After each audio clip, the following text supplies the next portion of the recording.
नमस्कार दोस्तों, मैं डॉक्टर ओपी वर्मा आप सभी का अरस्तु स्टडी पॉइंट यूट्यूब चैनल पर हार्दिक स्वागत करता हूं। जैसा कि आपको पता है कि हमने लास्ट क्लास के अंदर डाइजेस्टिव ग्लैंड्स के बारे में बातें कर रहे थे। डाइजेस्टिव ग्लैंड्स में सलाइवरी ग्लैंड्स और लीवर पर चर्चाएं की थी। लीवर में से लीवर की स्ट्रक्चर हमने पढ़ ली थी, लेकिन लीवर के फंक्शंस पढ़ने थे। तो आइए दोस्तों, लीवर के कार्य के बारे में चर्चाएं करते हैं आज। लीवर जब पढ़ा था तो आपने सुना था कि जो लीवर है वो हमारे शरीर की सबसे बड़ी पाचक ग्रंथि का उदाहरण है, जिसका वजन लगभग 1.5 ग्राम होता है। मेटाबॉलिक रिएक्शन में सबसे बिजी रहता है। इस लीवर के मेनली जो पार्ट होते हैं वो दो होते हैं। एक होता है राइट सेंट्रल लोब, एक होता है लेफ्ट सेंट्रल लोब, एक होता है कॉर्डेट लोब, एक होता है क्वाड्रेट लोब। तो ऐसे करके मेनली दो होते हैं, राइट और लेफ्ट, ये बड़े लोब होते हैं। दो छोटे होते हैं, कॉर्डेट और क्वाड्रेट।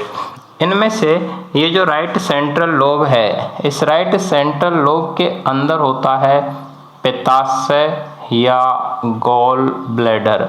तो जो पित्ताशय होता है वो राइट सेंट्रल लोब के अंदर स्थित होता है। अब इसके कार्यों की बात करते हैं। तो पहला ही कार्य होता है लीवर का पित्त रस सीक्रेट करना, पित्त रस स्रावित करना। तो पित्त रस स्रावित करता है।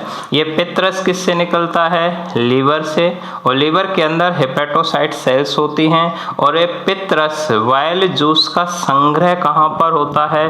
पित्ताशय के अंदर होता है। तो बनता है लीवर में, संग्रह होता है पित्ताशय गॉल ब्लैडर में, और ये स्मॉल इंटेस्टाइन के ड्यूडेनम पार्ट के अंदर कॉमन बाइल डक्ट के माध्यम से पहुंच जाता है। इस पित्ताशय पित्त रस के अंदर संगठन देखें तो पित्त रस की पीएच लगभग 7.5 से लेकर 8.3 तक होती है, अर्थात ये क्षारीय प्रकृति का होता है।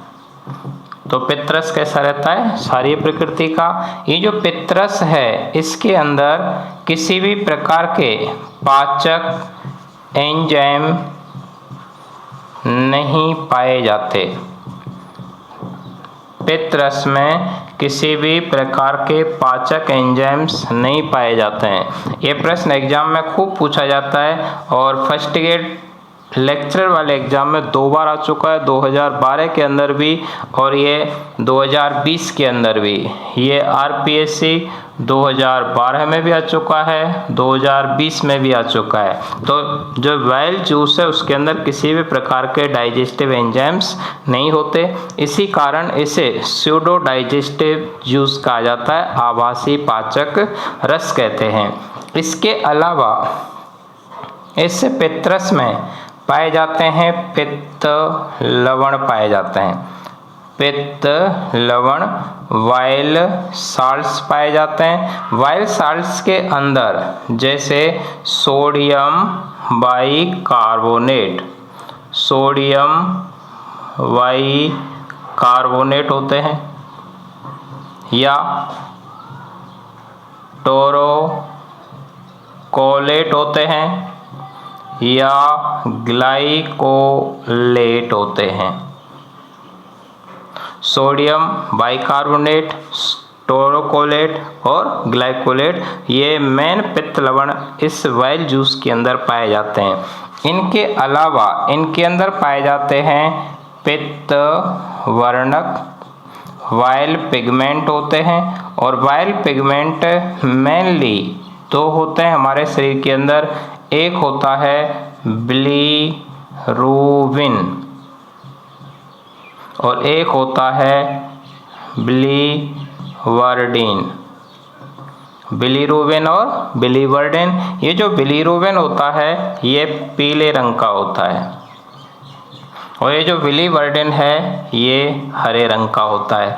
तो बिलीवर्डिन पित्तवर्णक पाए जाते हैं। ये जो दोनों पित्तवर्णक हैं, ये दोनों जब हमारे शरीर के अंदर हीमोग्लोबिन का अपघटन होता है, हीमोलाइसिस की क्रिया होती है, तो हीमोलाइसिस की क्रिया के दौरान बनते हैं। अर्थात आरबीसी जब 120 दिन के बाद डिस्ट्रक्ट होती है या नष्ट होती है, तो आरबीसी के अपघटन की वजह से अपने शरीर के अंदर हीमोलाइसिस आगे बढ़ता है और लीवर में जाकर ये बिलीरुबिन और बिलीवर्डिन बनते हैं। बिलीरुबिन पीले रंग का होता है, बिलीवर्डिन हरे रंग का। इसी बिलीरुबिन की मात्रा जब नॉर्मल से ज़्यादा हो जाती है, उसी को जॉन्डिस या पीलिया कहते हैं। पित्त लवण कितने हैं? सोडियम बाइकार्बोनेट, टोरोकोलेट और ग्लाइकोलेट होते हैं। इस पित्त रस के अंदर किसी भी प्रकार के डाइजेस्टिव एंजाइम्स नहीं पाए जाते। ये जो पित्त रस होता है वो क्षारीय प्रकृति का होता है, क्योंकि इसकी पीएच 7.5 से ज़्यादा रहती है। इसके अलावा इस पित्त रस के अंदर लेसिथिन भी पाया जाता है। लेसिथिन, ये जो लेसिथिन है ये वसा पायसीकरण का कार्य करता है। वसा का क्या करता है? ये एमल्सिफिकेशन, तो वसा का पायसीकरण करता है। ये जो बाइल पिगमेंट्स होते हैं ये भी फैट एमल्सिफिकेशन का कार्य करते हैं, वसा के अवशोषण का कार्य करते हैं। तो पित्तरस सीक्रेट किससे होता है? लीवर से। ये पित्तरस का रासायनिक संगठन लिखा, पीएच क्षारीय होती है, कोई भी पाचक एंजाइम नहीं पाए जाते। पित्त लवण सोडियम बाइकार्बोनेट, टोरोकोलेट और ग्लाइकोलेट्स होते हैं। पित्तवर्णक 2 बिलीरुबिन और बिलीवर्डिन। बिलीरुबिन पीला और बिलीवर्डिन ग्रीन कलर का होता है। लेसिथिन भी होता है जो वसा के पायसीकरण या एमल्सिफिकेशन से रिलेटेड होता है। दूसरा जो कार्य है, ये पहला कार्य हुआ। दूसरा कार्य है लीवर हमारे शरीर के अंदर ग्लाइकोजन का निर्माण और संग्रह करता है। ग्लाइकोजन का निर्माण और संग्रह करता है। यूँ समझें कि अपने शरीर के अंदर भोजन का संग्रह ग्लाइकोजन के रूप में होता है। तो दूसरा है ग्लाइकोजन का निर्माण व संग्रह। होता यह है कि वास्तव में हमारे शरीर के अंदर जो ग्लूकोज होता है वो ग्लूकोज लीवर के अंदर पहुंचकर ग्लाइकोजन में बदल जाता है। ग्लाइकोजन में बदल जाता है। ये जो ग्लूकोज है ये ग्लूकोज मोनोसैकेराइड है। ग्लाइकोजन ये पॉलीसैकेराइड है। ग्लूकोज से जब ग्लाइकोजन बनता है तब इस क्रिया को बोलते हैं ग्लाइकोजीनेसिस। तो ग्लूकोज से ग्लाइकोजन के निर्माण की क्रिया क्या कहलाती है? ग्लाइकोजीनेसिस कहलाती है। जब अपने शरीर के अंदर कभी कभी रिवर्सिबल प्रोसेस होती हैं या यूँ कहें कि ग्लूकोज की कमी हो जाती है, तो जो ग्लाइकोजन है वो ग्लूकोज में कन्वर्ट होता है। इसे बोलते हैं ग्लाइकोजीनोलाइसिस।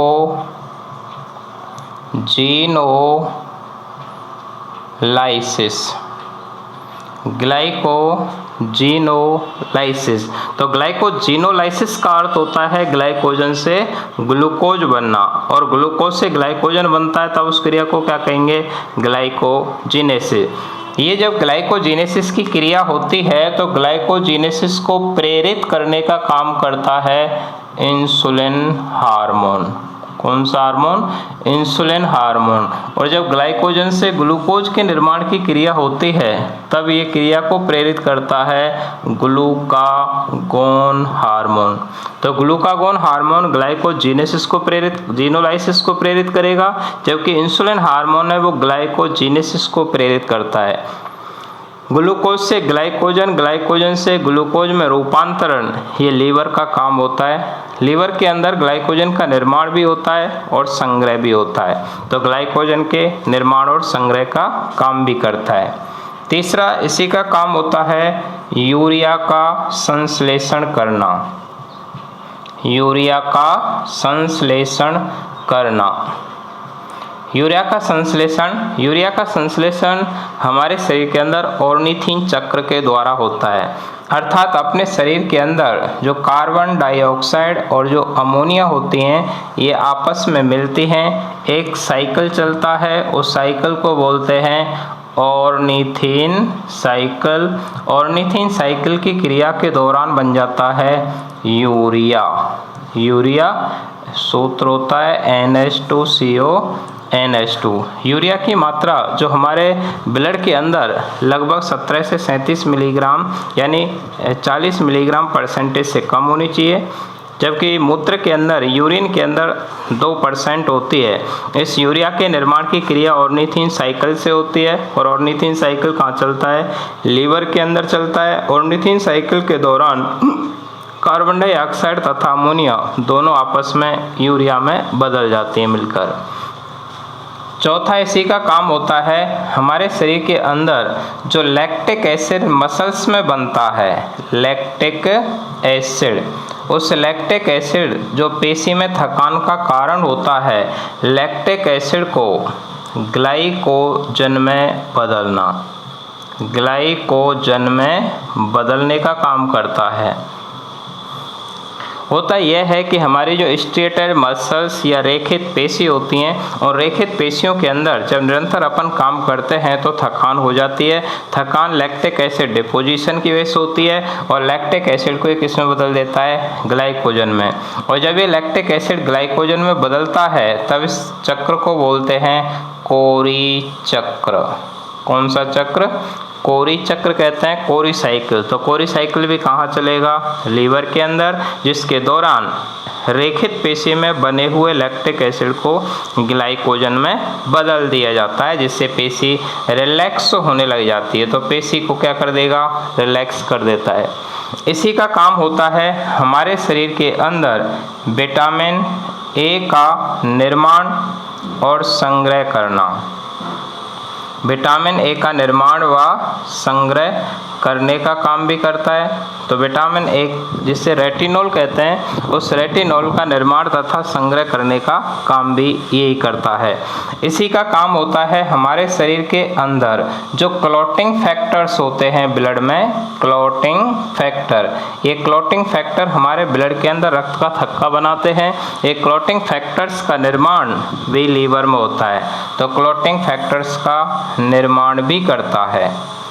इसी का काम होता है हमारे शरीर के अंदर ब्लड में जो पाए जाने वाले विशेष प्रकार के थ्रोम्बिन और प्रोथ्रोम्बिन प्रोटीन्स होती हैं, तो उनका निर्माण भी यही होता है। प्रोथ्रोम्बिन व फाइब्रिनोजन प्रोटीन का निर्माण भी यही होता है। हमारे ब्लड के अंदर जो प्लाज्मा प्रोटीन्स होती हैं, प्लाज्मा प्रोटीन्स, उनका निर्माण भी करता है। प्लाज्मा प्रोटीन का निर्माण भी करता है। प्लाज्मा प्रोटीन्स के रूप में देखें तो एल्बुमिन प्रोटीन हो सकती है, ग्लोबुलिन प्रोटीन्स हो सकती हैं, या प्रोथ्रोम्बिन फाइब्रिनोजन प्रोटीन्स हो सकती हैं। इन सभी का निर्माण भी कौन करता है? लीवर के अंदर ही होता है। और चलें आगे, तो लीवर के अंदर दोबारा बोल देता हूँ, पहला काम था पित्रस का सीक्रेशन करना, दूसरा काम था ग्लाइकोजन का निर्माण और संग्रह करना। ग्लाइकोजन ग्लूकोज से बनता है, और ग्लूकोज से जब ग्लाइकोजन बनता है तब उस क्रिया को इंसुलिन हार्मोन प्रेरित करता है, और ग्लाइकोजन से वापस ग्लूकोज बनता है, उसे ग्लूकागोन हार्मोन प्रेरित करता है। तो तीसरा काम था यूरिया का निर्माण। यूरिया का निर्माण जिस चक्र के द्वारा होता है उसे कहते हैं ऑर्निथिन चक्र, ऑर्निथिन साइकिल। नेक्स्ट काम था लैक्टिक एसिड को ग्लाइकोजन में बदलना। लैक्टिक एसिड की वजह से हमारी जो पेशी होती हैं, मसल्स होती हैं, उनके अंदर थकान हो जाती है, तो थकान लैक्टिक एसिड की वजह से होती है। उस लैक्टिक एसिड को ग्लाइकोजन में कन्वर्ट करने का काम करता है ये लीवर। विटामिन ए रेटिनॉल का निर्माण भी करता है, संग्रह भी करता है। क्लॉटिंग फैक्टर्स जो होते हैं, जो रक्त का स्कंदन करते हैं, ब्लड कोगुलेशन करते हैं, उन क्लॉटिंग फैक्टर्स का निर्माण भी लीवर में होता है। प्रोथ्रोम्बिन और फाइब्रिनोजन प्रोटीन्स का निर्माण भी लीवर के अंदर ही होता है। नेक्स्ट काम देखें तो लीवर का काम होता है एम्ब्रियोनिक स्टेज में जब हम भ्रूणावस्था में होते हैं, एम्ब्रियोनिक स्टेज में होते हैं, उस दौरान आरबीसी का निर्माण भी करता है। एम्ब्रियोनिक स्टेज में आरबीसी का निर्माण लीवर और स्प्लीन के अंदर होता है, जबकि एडल्ट अवस्था में आरबीसी का जो निर्माण होता है वो बोन मैरो या अस्थि मज्जा के अंदर होता है। तो वयस्क अवस्था में तो कहाँ होता है? बोन मैरो या अस्थि मज्जा में, जबकि एम्ब्रियोनिक स्टेज में कहाँ होता है? तो लीवर और स्प्लीन के अंदर होता है। लीवर का नेक्स्ट काम देखें तो लीवर का काम होता है वसा का पायसीकरण करना। वसा का क्या करेगा? पायसीकरण, इमल्सिफिकेशन। तो इमल्सिफिकेशन का काम भी यही करता है, अर्थात जो जटिल जटिल वसा के कार्बनिक ऑर्गेनिक सब्सटेंस होते हैं उन्हें फैटी एसिड और ग्लिसरॉल में कन्वर्ट कर देता है। ऐसी जो फैट होती है उसे इमल्सिफाइड फैट कहा जाता है। तो वसा का इमल्सिफिकेशन करता है, अर्थात वसा के जो जटिल कार्बनिक अणु होते हैं उन्हें सरल कार्बनिक अणुओं में तोड़ने का काम करता है।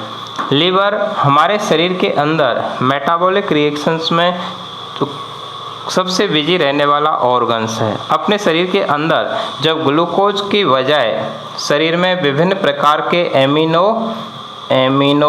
एसिड या फैट का रूपांतरण जब ग्लूकोज में होता है, ग्लूकोज में, तब इस क्रिया को बोलते हैं ग्लूकोनियोजेनेसिस।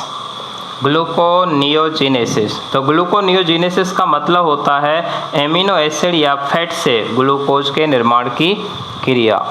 जब अपने शरीर के अंदर ग्लूकोज या कार्बोहाइड्रेट कम हो जाते हैं तो उस टाइम पर शरीर को एनर्जी देने का काम फैट या प्रोटीन करते हैं, और प्रोटीन अमीनो एसिड से मिलकर बनते हैं, और अमीनो एसिड या फैट से यदि ग्लूकोज बनता है तब उस क्रिया का नाम होगा ग्लूकोनियोजेनेसिस। अपने शरीर के अंदर जो शर्कराएं होती हैं उन्हें फैट में रूपांतरित करने का काम करता है ये लीवर। इस क्रिया को बोलते हैं लाइपोजीनेसिस।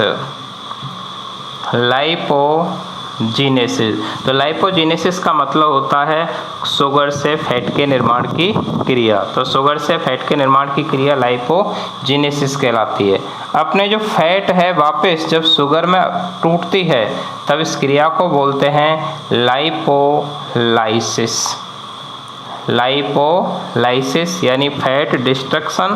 फैट अपघटित होती है। फैट हमारे शरीर को सबसे ज़्यादा मात्रा में एनर्जी प्रोवाइड करती है, और फैट से जब शुगर बनते हैं तब उसे लाइपोलाइसिस, और शुगर से जब फैट बनती है तब उस क्रिया को बोलते हैं लाइपोजीनेसिस। तो ये जितने भी अपने काम लिखे हैं ये सब लीवर के हैं। लीवर हमारे शरीर के अंदर डाइजेस्टिव ग्लैंड में सबसे बड़ी डाइजेस्टिव ग्लैंड होती है, सबसे बड़ी पाचक ग्रंथि का उदाहरण, जो यूरिया का निर्माण करती है, ग्लाइकोजन निर्माण करती है, एम्ब्रियोनिक स्टेज में आरबीसी बनाती है, फैट या एमिनो एसिड से ग्लूकोज बनाती है, या शुगर जो होती है उनसे फैट का निर्माण भी करती है। दूसरी पाचक ग्रंथि आती है वो है अग्नाशय। अग्नाशय पैंक्रियाज जिसे कहते हैं। ये जो पैंक्रियाज है ये ड्यूडेनम के अंदर होती है, ग्रहणी में स्थित होती है। ड्यूडेनम के अंदर दो पार्ट आपने देखे थे, एक डिसेंडिंग आर्म, एक असेंडिंग आर्म, अवरोही भुजा, आरोही भुजा। उस आरोही अवरोही भुजा के अंदर ग्रीन कलर की जो ग्लैंड होती है उस ग्रीन कलर की ग्लैंड को बोलते हैं अग्नाशय या पैंक्रियाज। अग्नाशय ये दूसरी बड़ी पाचक ग्रंथि है। दूसरी बड़ी पाचक ग्रंथि। तो पहली बड़ी पाचक ग्रंथि कौन सी है? लीवर। और दूसरी बड़ी पाचक ग्रंथि कौन सी है? ये अग्नाशय। ये सबसे बड़ी मिश्रित ग्रंथि है, सबसे बड़ी मिश्रित ग्रंथि। तो सबसे बड़ी मिक्स ग्लैंड होती है क्योंकि इसके दो पार्ट हो जाते हैं। अंतःस्रावी का काम भी करती है और बहिस्रावी, एंडोक्राइन और एक्सोक्राइन दोनों की तरह काम करती है। इसका बहिस्रावी जो भाग होता है, बहिस्रावी एक्सोक्राइन पार्ट, एक्सोक्राइन, ये लगभग 99% भाग होता है, जबकि जो अंतःस्रावी भाग है एंडोक्राइनल पार्ट, ये 1% से भी कम होता है। तो लगभग 1% भाग अंतःस्रावी की तरह काम करता है और बाकी का 99% भाग है वो बहिस्रावी की तरह काम कर। ये जो बहिस्रावी पार्ट है इसके अंदर होती हैं एसिनाई, एसिनाई पाई जाती हैं। विशेष प्रकार की पैंक्रियाटिक जूस सीक्रेट करने वाली जो सेल्स होती हैं उन्हें बोलते हैं एसिनाई। और इस वाला जो पार्ट होता है इसके अंदर विशेष प्रकार की सेल्स होती हैं, उन्हें बोलते हैं लैंगरहैंस द्वीप समूह। तो इसमें एसिनाई होती हैं, इधर लैंगरहैंस द्वीप समूह पाए जाते हैं। ये जो एसिनाई हैं, एसिनाई, इनसे स्रावित होता है पैंक्रियाटिक जूस या अग्नाशयी रस। तो इससे अग्नाशयी रस स्रावित होता है। और ये जो लैंगरहैंस सेल्स हैं ये फिर 3 प्रकार की हो जाती हैं। एक होती हैं एल्फा सेल्स, एक होती हैं बीटा सेल्स और एक होती हैं डेल्टा सेल।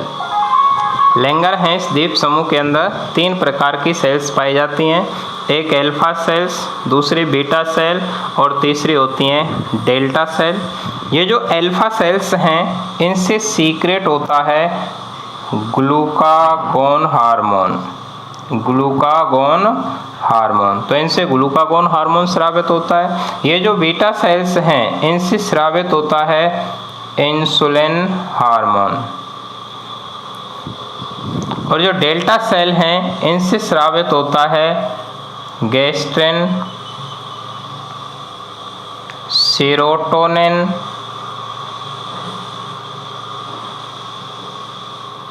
सोमैटोस्टेनिन।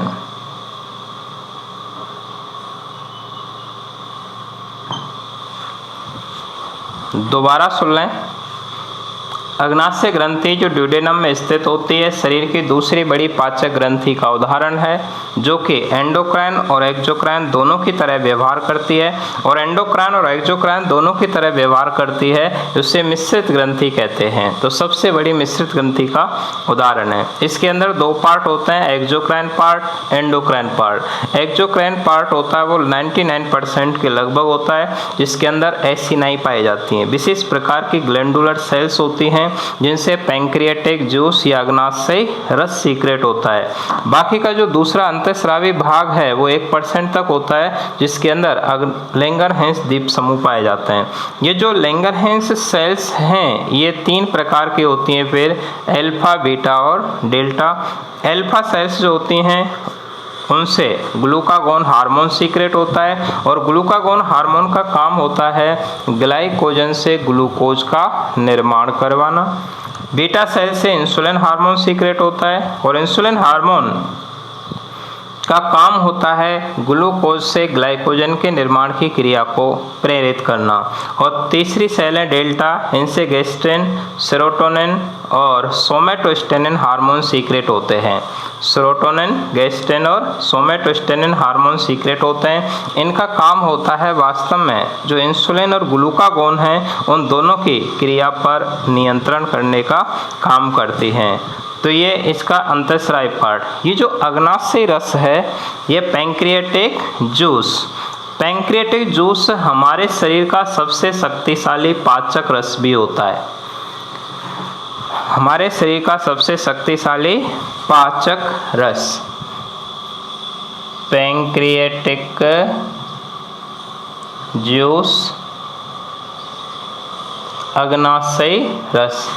ध्यान रहे कि शरीर का सबसे शक्तिशाली, पावरफुल, शक्तिशाली पाचक रस है। ये सबसे शक्तिशाली पाचक रस होता है। इसकी जो pH होती है, pH वो 7 से 8 होती है, यानी कि ये भी क्षारीय माध्यम में कार्य करता है। कहाँ पर कैसे माध्यम में काम करेंगे? क्षारीय माध्यम के अंदर काम करेगा। इसके अंदर एमाइलेज एंजाइम भी होता है। कौन सा एंजाइम होता है? एमाइलेज। और एमाइलेज एंजाइम का काम होता है स्टार्च का पाचन करना। स्टार्च का पाचन। तो एमाइलेज एंजाइम भी पैंक्रियाटिक के अंदर होता है और इसका वास्तव में काम होता है स्टार्च का पाचन करना। इसके अंदर पैंक्रियाटिक लाइपेज भी होता है, अग्नाशयी लाइपेज।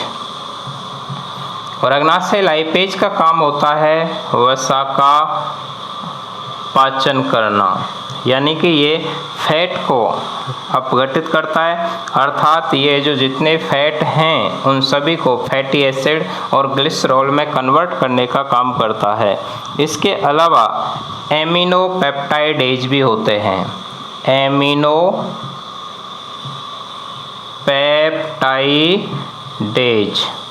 एमिनो पेप्टाइडेज जो होता है उसका वास्तव में काम होता है बड़े बड़े जो पेप्टाइड्स होते हैं उन्हें छोटे पेप्टाइड या ओलिगोपेप्टाइड में बदलना। जो बड़े पेप्टाइड होते हैं, बड़े पेप्टाइड को ओलिगो का मतलब होता है कम, पेप्टाइड में बदलना। बड़ों को किस में बदल देता है? छोटे में बदलने का काम करता है। इसके अलावा इसमें एलास्टेज एंजाइम भी होता है। कौन सा एंजाइम? एलास्टेज। और एलास्टेज एंजाइम का काम होता है वास्तव में जो एलास्टिन फाइबर्स होते हैं, एलास्टिन फाइबर जो हमारे शरीर के अंदर सबसे लचीले या फ्लेक्सिबल फाइबर्स होते हैं, एलास्टिन फाइबर्स का पाचन करने का काम करता है। इसके अलावा इसके अंदर एंटेरोकाइनेज